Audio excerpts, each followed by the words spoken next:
Os serafins diziam em alta voz uns para os outros: Santo, Santo, Santo é o Senhor dos exércitos, Todo-Poderoso. Toda a terra está cheia da sua gloriosa presença. Saúdo a todos que estão aqui nessa noite. Muito boa noite a cada uma que está aqui. Que bom que a gente pode nos encontrar. Que bom que a gente ainda pode ter esse tempo para cultuar, para louvar, para adorar o nosso Deus, que é Santo, Santo, Santo. Fomos saudados por essas palavras que se encontram em Isaías, capítulo 6, versículo 3. E nessas palavras a gente percebe, no texto como um todo, a visão do profeta Isaías. A gente consegue ler nessas palavras o seu chamado. E lá nós vemos então que Isaías, ele chega diante do templo, ele vê o Senhor assentado num alto e sublime trono. E serafins, anjos angelicais, estavam voando ao redor de Deus. E é dito nesse versículo que nós lemos que esses anjos, eles clamavam em alta voz uns para os outros, dizendo: Santo, Santo, Santo é o Senhor Todo-Poderoso. Toda a terra está cheia da sua glória, da sua gloriosa presença. Santidade indica pureza moral absoluta, separação acima da criação.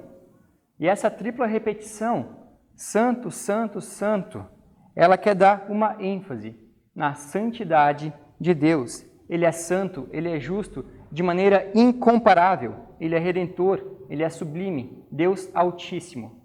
Palavras não podem explicar quão grandioso Deus é, majestoso e todo-poderoso. E os anjos, eles ainda dizem: toda a terra está cheia da sua glória. Aqui essa palavra glória, quando usada em alguns contextos da Bíblia, nesse contexto também, por exemplo, ela é usada para se referir, um termo técnico, que se refere à presença manifestada de Deus. A glória de Deus é sua presença manifestada. Uma glória, um esplendor tão grande. E os anjos anunciam que a presença gloriosa de Deus enche toda a terra, está sobre toda a terra.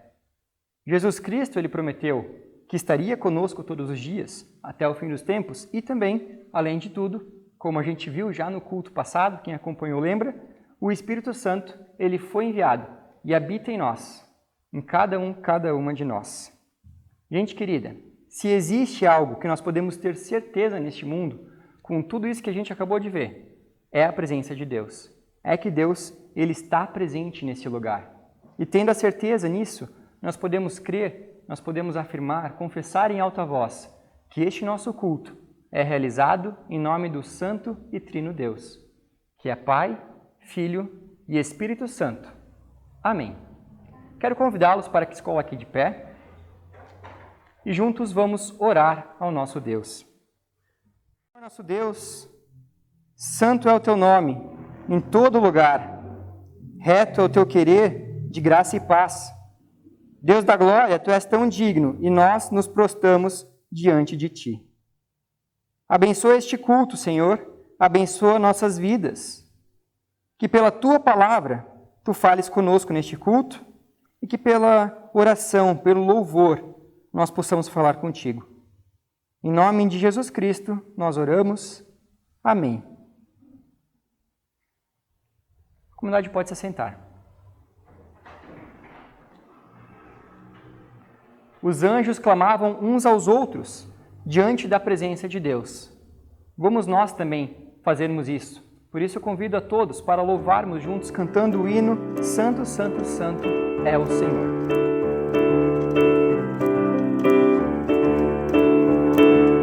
Toda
texto da visão de Isaías, que nós acabamos de ver, após ele ter visto os anjos e o próprio Deus assentado no trono, ele reconhece a sua impureza, reconhece seus lábios impuros e diz assim: ai de mim, estou perdido, ai de mim, porque eu sou um homem de impuros lábios e habito no meio de um povo de lábios impuros, e os meus olhos viram o Rei, o Senhor Todo-Poderoso.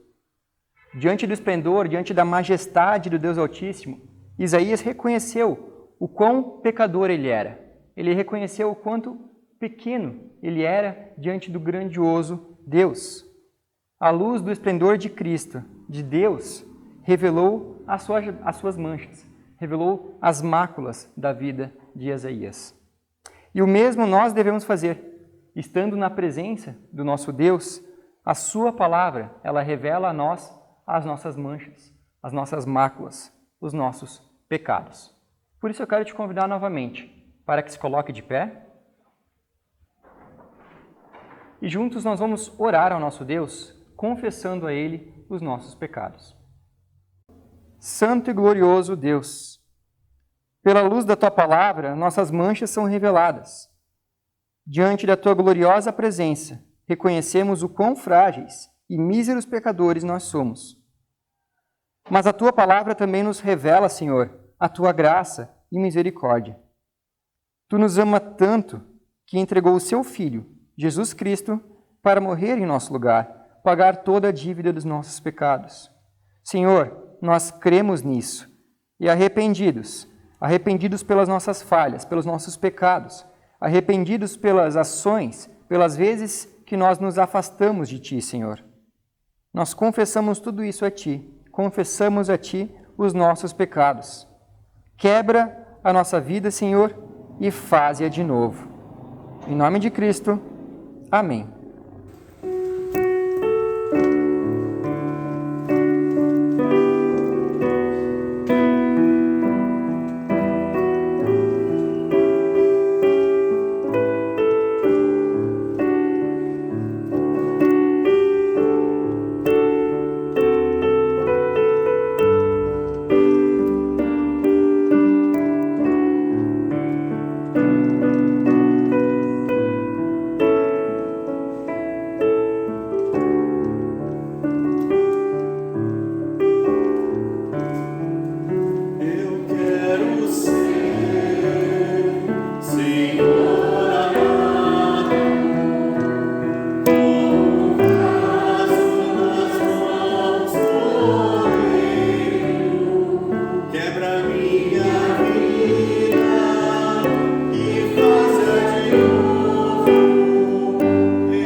Ao nosso altíssimo, majestoso e sublime Deus, nós queremos dar glórias.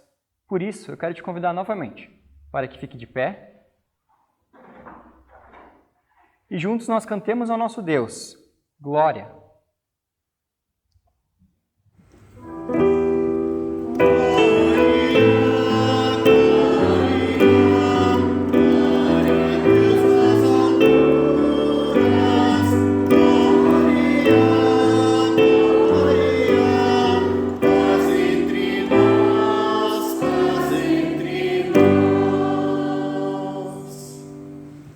Ainda de pé, nós ouviremos a leitura do Evangelho conforme João, capítulo 17, versículo 1 até o versículo 8.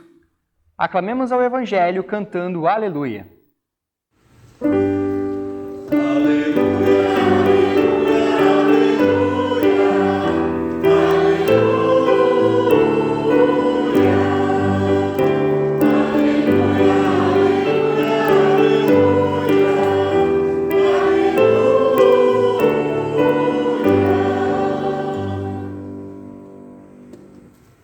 Depois de dizer essas coisas, Jesus olhou para o céu e disse: Pai, chegou a hora.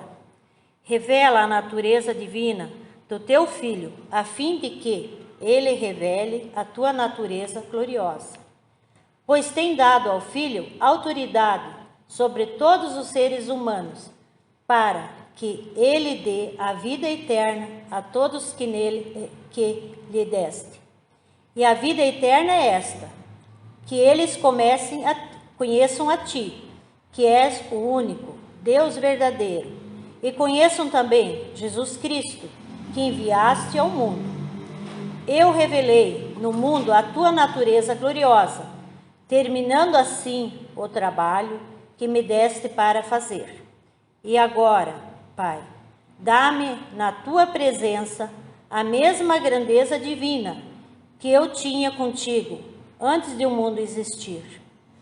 Eu mostrei quem tu és para aqueles que tiraste do mundo e me deste. Eles eram teus, e tu os deste para mim. Eles têm obedecido à tua mensagem, e agora sabem que tudo o que tens dado vem de ti, pois eu lhes entregarei a mensagem que tu me deste. A eles, e eles a receberam, e ficaram sabendo que é verdade que eu vim de ti, e creram que tu me enviaste. Até aqui a leitura. Obrigado. E também ouviremos a leitura do Salmo 29. A comunidade pode se assentar para a leitura.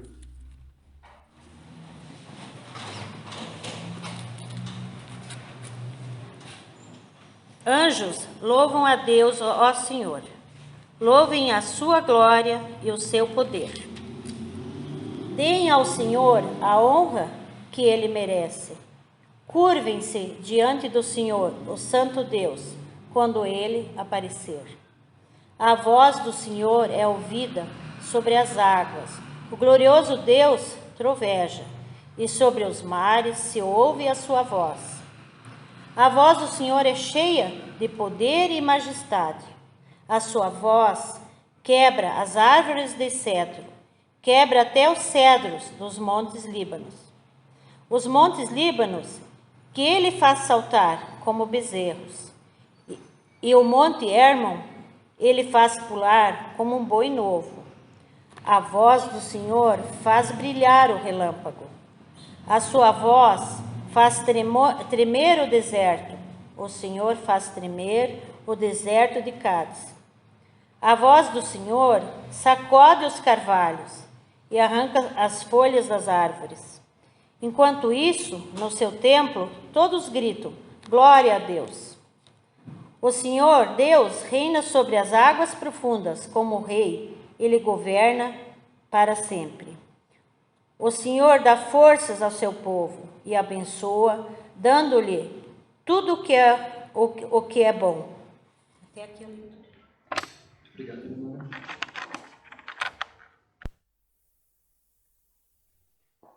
Em resposta ao salmo que nós ouvimos, convido para louvarmos com o hino Tributai ao Senhor. Em seguida, nós iremos para a pregação da palavra. Tributai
comunhão do Espírito Santo esteja com cada um e cada uma de nós neste momento.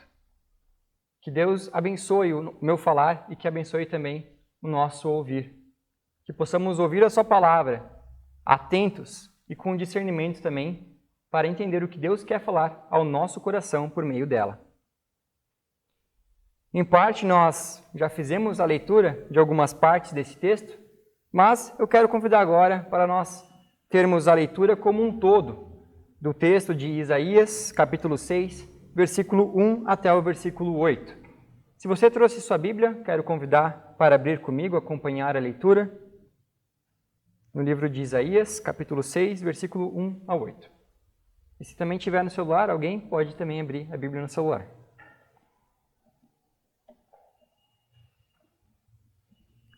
Passo a ler. No ano em que o rei Uzias morreu, eu vi o Senhor assentado num trono, alto e exaltado, e a aba de sua veste enchia o templo. Acima dele estavam serafins, anjos celestiais. Cada um deles tinha 6 asas, com 2 cobriam o rosto, com 2 cobriam os pés e com 2 voavam. E proclamavam uns aos outros: Santo, Santo, Santo é o Senhor dos exércitos. A terra inteira está cheia da sua glória.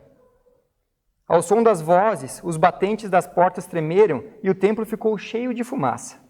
Então gritei, Isaías falando: Ai de mim, estou perdido, pois sou um homem de lábios impuros, vivo no meio de um povo de lábios impuros. E os meus olhos viram o Rei, o Senhor dos exércitos, Todo-Poderoso. Então um dos serafins voou até mim, trazendo uma brasa viva, que havia tirado do altar como uma tenaz. Com ela tocou minha boca e disse: Veja, isto tocou os seus lábios, por isso a sua culpa será removida, e o seu pecado será perdoado. Então ouvi a voz do Senhor clamando: Quem enviarei? E quem há de ir por nós? E eu respondi: Eis-me aqui, envia-me a mim. Até aqui a leitura do nosso texto, o texto que fala sobre a visão de Isaías, a visão que ele teve do Senhor sentado no trono, e também onde ele recebeu o seu chamado como profeta. A gente já viu algumas coisas sobre esse texto, né? Na saudação, na confissão de pecados, mas a gente tem muito mais conteúdo para a gente explorar nesse texto também. E parte desse conteúdo está por detrás do texto, algo que não está claramente escrito nele. Começa nessa parte de cima, no primeiro versículo, que diz: no ano em que o rei Uzias morreu. Essa informação, às vezes, a gente passa por cima, acha que é só uma informação a mais, mas, na verdade, é muito importante nós sabermos o que isso significa. O rei Uzias, ele foi um rei muito importante para o povo de Judá. Não sei se vocês lembram da história dos reis. Alguém lembra quem foi Uzias? Tem uma característica que é bastante marcante da parte dele. Não tão marcante por época, mas se a gente pensa hoje, é bem marcante. Ninguém lembra? Tu lembra alguma coisa dele? Não? Vou retomar. É que são muitos nomes, são muitos reis, né? E a gente, às vezes, se confunde. O rei Uzias, ele foi o rei que começou o seu reinado com apenas 16 anos de idade. Bem novinho. Já pensou, com 16 anos de idade, você assumir um reinado? É bastante responsabilidade. Mas ele foi um bom rei. Ele foi um ótimo rei. Tanto que o seu reinado durou 52 anos. O povo estava bem acostumado já com ele, né? Estavam felizes, porque ele foi um rei poderosíssimo, ele construiu um dos mais fortes exércitos de Judá. Suas campanhas militares foram, em grande parte, praticamente todas vitoriosas. Ele reconquistou para Judá territórios que haviam sido tomados antes pelos inimigos. Uzias, ele consolidou a posição do reino Judá nas rotas comerciais, reabriu portos, indústrias, enfim. Com isso, ele proporcionou grande prosperidade ao reino de Judá. Foi um período em que Judá esteve bem, né? Que aquela nação estava próspera, estava evoluindo, se desenvolvendo com grande velocidade. E além de tudo isso, que na verdade é o mais importante de tudo, a Bíblia nos diz que Uzias ele já iniciou o seu reinado temendo, buscando, rendendo culto ao Senhor. Ele fazia o que era reto perante o Senhor e Deus o abençoou por isso. A gente vê todos esses relatos, tanto na história ali de Reis, mas também de Crônicas, 2 Crônicas, capítulo 26, a gente consegue ter um apanhado bem geral da história, de tudo que estava acontecendo, tudo que aconteceu nesse período. Se você quiser, né, fica o convite para chegar em casa e dar uma lida geral a respeito disso. Mas enfim, o rei Uzias, ele foi um rei muito amado pelo seu povo, foi reconhecido como um grande rei e respeitado tanto dentro da nação, pelo povo de Judá, como também fora da nação, né? Todos os reinos estrangeiros, as nações estrangeiras, os povos estrangeiros também reconheciam a grandiosidade do rei Uzias. E então chega a parte do nosso texto que diz, né, que esse rei tão amado agora havia morrido. Agora havia terminado o seu reinado por causa de sua morte. E com a morte do rei Uzias, o povo inicia um momento de grande crise. Tanto crise por essa questão de que eles ficaram tristes, em sofrimento com a morte de Uzias. Isso iniciou uma crise política interna, não só por causa da morte de Uzias, mas também pelo que aconteceu depois. Os homens que reinaram depois, os reis que vieram depois, eram corruptos, idólatras. A gente tem, por exemplo, Acás, Manassés, e isso levou o povo cada vez mais a uma crise mais profunda. E essa crise interna, ela também gerou resultados externos, né? Uma crise de política externa. A Síria, as tribos do Reino do Norte começaram a ir contra Judá. Judá teve que começar a pagar tributos à Síria, que fez uns acordos com ele, depois Egito. A história é bem longa, mas se a gente for ver, Judá começou a se complicar cada vez mais se afundando nessa crise. E também, claro, economicamente falando, né, com tudo isso que estava acontecendo, Judá também estava afundando, Judá também começou a ir de mal a pior. E nessa hora, então, difícil, amarga, para a nação de Judá, para o Isaías também, que estava vivendo no meio disso tudo, Isaías ele toma uma atitude que muda o rumo da sua história. Ele vai até a casa do Senhor. Ele vai até a casa de Deus, até o templo. Meu amado, minha amada, quando nós estamos em crises humanas, quando nós estamos procurando respostas humanas que acalmam o nosso coração, é muito difícil encontrar uma resposta, encontrar algo que nos alivie. E é sobretudo nessas horas de crise, nesses momentos em que estamos aflitos, em que parece que tudo vai de mal a pior, que nós devemos procurar a casa do Senhor. Nós devemos procurar refúgio em Deus. E é dito que quando Isaías entra no santuário, entra na casa de Deus, ele tem uma visão. A gente não sabe, né, dizer se foi uma visão, algo que está além, se ele realmente viu ali no templo como aquilo aconteceu, como foi essa visão. Mas o importante é que essa visão foi real. A gente reconhecer que realmente Isaías estava diante da presença do Senhor. Ele vê Deus na sua majestade, no seu esplendor, na sua glória, assentado num alto e sublime trono. É dito que o seu trono está rodeado por serafins que clamam em alta voz: Santo, Santo, Santo é o Senhor dos exércitos. Toda a terra está cheia da sua glória. E nada trata melhor os dramas da nossa alma, nada trata melhor os dramas destes momentos de crise que vivemos do que o reconhecimento de que o Deus Altíssimo, o Santo, Santo, Santo, o Deus que é todo-poderoso, Ele está sentado no trono. Ele está no controle de tudo. Ele tem as rédeas da história em suas mãos. Ele tem as rédeas da história, ele tem as rédeas da nossa vida. Nossa vida está sob suas mãos, está sob o seu controle. Conhecer a Deus é o propósito maior da vida, é aquilo que acalma o nosso coração.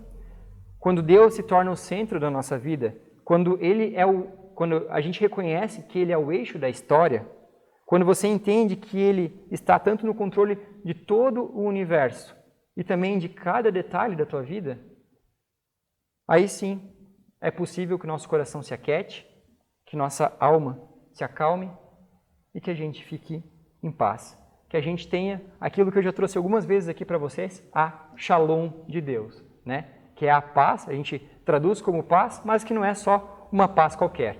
É uma paz mesmo em meio ao caos. Então, mesmo que a crise continue, a gente percebe que a crise não parou, que depois da morte de Uzias, as coisas continuaram piorando. Mas mesmo ali em meio à crise, mesmo em meio ao caos da nossa vida, Deus pode nos dar a shalom, Deus pode nos dar a paz. E é isso que importa. Na hora da crise, você precisa não apenas olhar para cima e ver que Deus é soberano, mas também você precisa olhar para dentro de você. E quando Isaías faz isso, a gente vê na continuação do texto, quando ele tem esse olhar introspectivo, que ele olha para si mesmo. Primeiro, claro, ele olha ao Senhor e ele fica deslumbrado com aquela imagem. Mas então ele percebe que ele está ali também. E ele se reconhece diante daquilo e se reconhece merecedor de estar ali naquela presença. Ele diz, ai de mim, eu estou perdido. Sou um homem de impuros lábios, habito no meio de um povo de lábios impuros. Com isso a gente pode compreender que nós não temos condição, nós não temos a condição de compreendermos o quão pecadores nós somos, se primeiro nós não fizermos essa sequência. Nós só podemos reconhecer o quão longe estamos de Deus quando a gente reconhece o quão grandioso Deus é. Quanto mais longe de Deus você estiver, menor percepção você terá do seu pecado. E quanto mais perto dele você estiver, mais você terá consciência das manchas e máculas do seu coração. A gente falou um pouco sobre isso antes, e essa é uma imagem muito interessante. A gente pensa na glória de Deus, geralmente a gente tem essa imagem na cabeça, né? Quando pensa no Santíssimo, a gente pensa nele brilhando. Vocês imaginam assim também? Em filmes e tudo a gente tem algo que brilha, porque isso resplandece, isso dá a imagem de algo puro, né? O ouro puro, algo que brilha, né? Então, a gente tem essa imagem da luz de Deus. A glória de Deus brilha, faz com que tudo resplandeça, né? Esse esplendor. E esse brilho da luz, essa luz, ela faz com que as nossas manchas, com que as nossas máculas, o nosso pecado, se torne mais visível. Então, diante dessa presença de Deus, Isaías reconhece, ai de mim, estou perdido, sou pecador, sou impuro. Mas, quando você tem a consciência do seu pecado, é que também nós temos a chance de ter outra experiência. Quando o anjo do Senhor chega a Isaías trazendo uma brasa viva e com ela toca os seus lábios, ele diz, os teus pecados estão perdoados, as tuas manchas, elas estão apagadas, estão purificadas, agora você foi purificado. E isso só pode acontecer, como também já vimos em alguns cultos. É primeiro necessário haver a compreensão, haver o reconhecimento de que somos pecadores. Porque sem reconhecimento, não tem como também pedirmos perdão por algo que não reconhecemos. Então, Isaías primeiro se reconhece como pecador, e então o anjo do Senhor chega até ele. Percebem como é interessante a sequência que esse texto é construído? Essa sequência é totalmente aplicada para a nossa vida. E que coisa boa é quando você compreende que há perdão para você, que há perdão de pecados, quando você entende que o sangue de Jesus, o Filho de Deus, nos purifica de todo o pecado. Não importa o quão pecador você seja, não importa o quão longe você tenha ido, o quanto você tenha se afastado. Nós somos como filhos de Deus, e tem a parábola do filho pródigo, né, que está afastado da casa de Deus. Não importa o quão afastado do Pai nós andamos, nós ficamos, quanto tempo nós ficamos afastados. Ele nos concede perdão, Ele nos quer de volta, independente daquilo que a gente fez, independente do quanto tempo nós ficamos afastados dele. Há perdão para você, há perdão para mim. Portanto, quando você está passando por um tempo de crise, você precisa, em primeiro momento, olhar para cima, ver que Deus existe, ver que Ele é soberano e santo. E depois, você precisa também olhar para dentro, reconhecer que você é pecador. Mas então, nesse reconhecimento, você é convidado para olhar para fora, saber que Deus é o Deus que perdoa os pecados, que Ele é um Deus que resgata o pecador e dá a ele a oportunidade de uma nova vida, a oportunidade de um novo recomeço, a oportunidade de um futuro glorioso, junto com Ele. E para concluir a pregação, após receber o perdão, olha a sequência do texto, que importante que é. Após ele ter os lábios purificados, Isaías ele passa a olhar não só para o resplendor, não só para si mesmo, mas ele passa também a olhar para além dele, para além da sua nação, para além das fronteiras. Passa a olhar para os outros. E é neste momento ele escuta a voz de Deus dizendo, quem enviarei para os outros? Quem há de ir por mim? E aí, depois de tudo que Isaías tinha passado, depois dessa sequência toda, que com certeza não foi algo uma coincidência, né? Com certeza, tudo foi esquematizado, essa sequência de acontecimentos foi algo importante para aquele momento. Depois de ter passado por tudo isso, Isaías não tem outra resposta. Ele não pode dizer mais nada além de dizer: eis-me aqui, Senhor, envia-me a mim. Depois de tudo que ele passou, isso é o que sobrou para ele dizer. E com certeza isso é o que sobra para nós também dizermos quando a gente passa por essa sequência. Quando a gente olha a grandiosidade de Deus, quando a gente reconhece quão grandioso Ele é e quão pequenos nós somos, quão pecadores nós somos. E aí reconhece que Ele nos perdoa por isso, que nos perdoa de tudo. E aí a gente olha para fora e não tem outra coisa a dizer a não ser: eis-me aqui, Senhor, envia-me a mim, usa-me como instrumento nas tuas mãos. Usa-me para alcançar aqueles que também precisam desse reconhecimento, para aqueles que também estão longe de ti, para as outras nações, para os outros povos. Quando você conhece a Deus, quando você é perdoado por Deus, então você é colocado nas mãos de Deus para ser um instrumento dele, um instrumento usado para levar a boa notícia, para levar o Evangelho a outras pessoas. Eu quero desafiar você nessa noite, você que foi alcançado pela graça de Deus, quero desafiá-lo a não se omitir, a não se acovardar, a não se calar, a não se sentir tocado por Deus nessa noite, ter uma noite grandiosa, ter algo diferente, mas amanhã ser igual, durante a semana ser igual, agora aceitar a resposta e falar: eis-me aqui, Senhor, envia-me a mim, e depois não muda nada. No trabalho continuar igual, em casa continuar igual. Se nós passamos pelo processo, e se nós chegamos na parte de dizer: eis-me aqui, Senhor, envia-me a mim, a nossa vida não pode ser igual. Nosso dia a dia não pode ser igual. Nossas atitudes não podem ser as mesmas. Deus precisa mudar em nós, Deus precisa nos transformar, e Ele faz isso. E também nós precisamos aceitar e precisamos viver essa transformação. Semeie essa esperança do Evangelho, distribua essa palavra viva a outras pessoas, pregue a palavra a tempo e a fora de tempo. Às vezes a gente fica esperando a melhor oportunidade, né? Às vezes a gente está lá: não, mas vai surgir uma oportunidade para mim falar de Jesus. Vai surgir uma oportunidade ali. Mas é muito difícil surgir aquela oportunidade que a gente considera perfeita, né? E tem até um ditado que diz: não fique esperando pela oportunidade perfeita, porque senão todas as oportunidades boas vão estar passando e você vai deixar elas passar. E vai ficar só esperando. Então, a gente tem que aproveitar as oportunidades boas também, não só esperar pela oportunidade perfeita. Há muitas pessoas que, como você, precisam deste Evangelho da graça, desta esperança viva e poderosa que dá sentido à vida, que traz alegria ao coração e que traz segurança em tempos de crise. E uma segurança que não é passageira, que não é só para o dia de hoje, é uma segurança que é eterna, porque fala de algo que é eterno, a vida eterna com Deus. Eu te convido para, assim como você está mesmo, fechar seus olhos comigo e orar.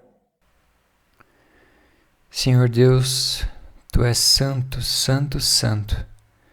Queremos Te agradecer pelo privilégio de ouvirmos a Tua palavra.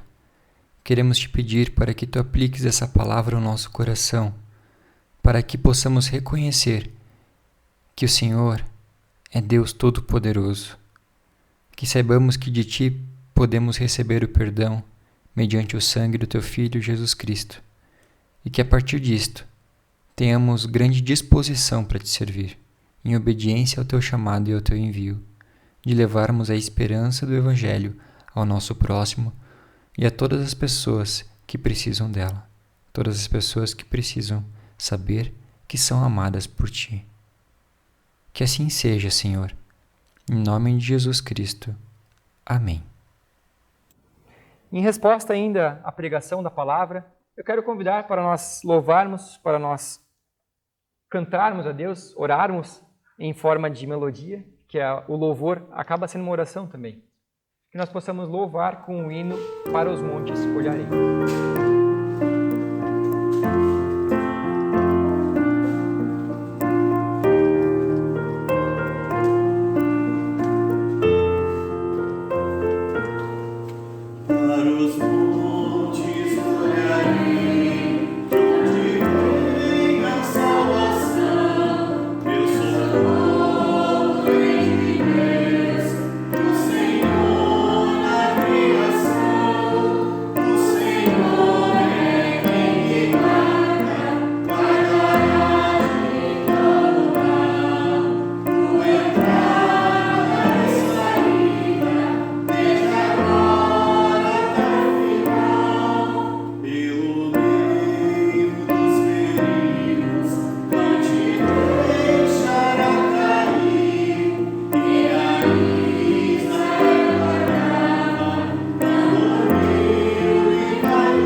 As ofertas do nosso culto de hoje são destinadas para a nossa própria paróquia, para o trabalho com músicas na paróquia. Ofertando, você estará ajudando a nossa igreja, a nossa paróquia, e também, com certeza, estará ofertando e contribuindo para o reino de Deus, para a sua obra. Deus abençoe as dádivas e também os doadores. Vocês podem, no final do culto, para a gente não precisar passar de mão em mão, vocês podem depositar a oferta ali no último banco. E para quem está assistindo online, a gente vai deixar o Pix, vai deixar a conta bancária aqui embaixo na descrição do YouTube e você pode fazer por ali. E qualquer dúvida que tiver, pode entrar em contato com a gente que a gente também te ajuda. Quero convidar você aí de casa para juntos nós confessarmos a nossa fé com as palavras do Credo Apostólico.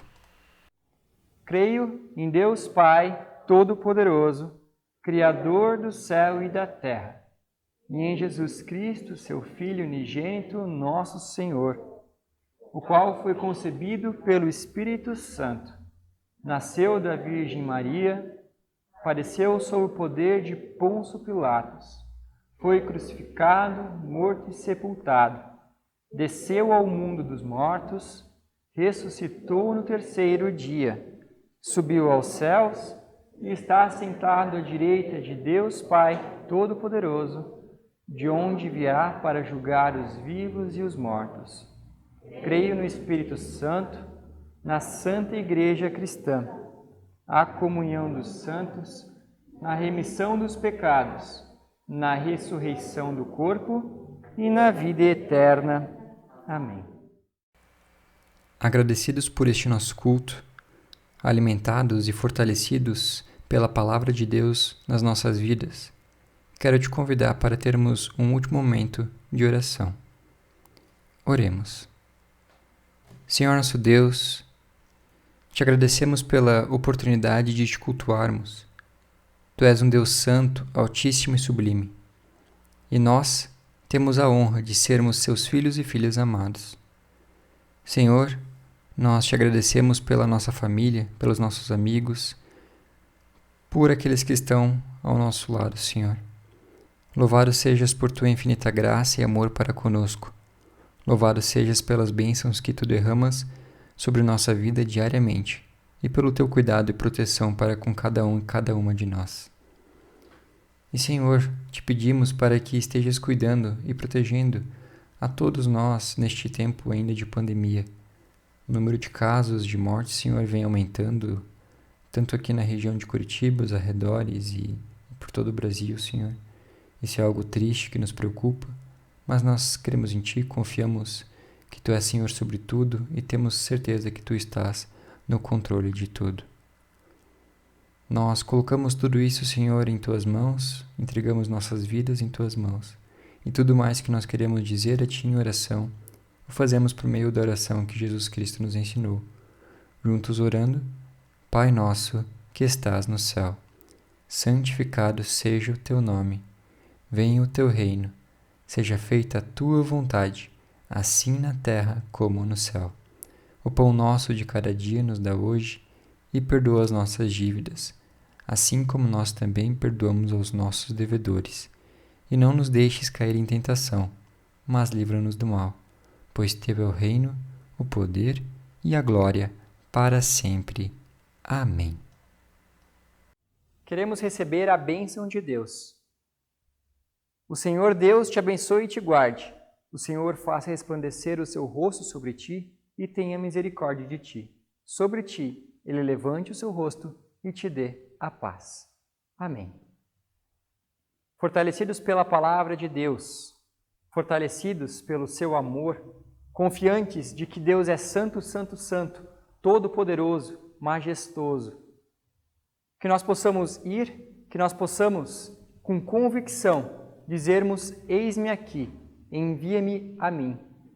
Que possamos levar do seu evangelho, levar do seu amor para as pessoas que precisam de esperança, para aqueles que estão precisando do amor de Deus. Amém. Vamos e sirvamos ao Senhor com alegria. Convido ainda para nós encerrarmos este culto cantando o hino Deus vos abençoe.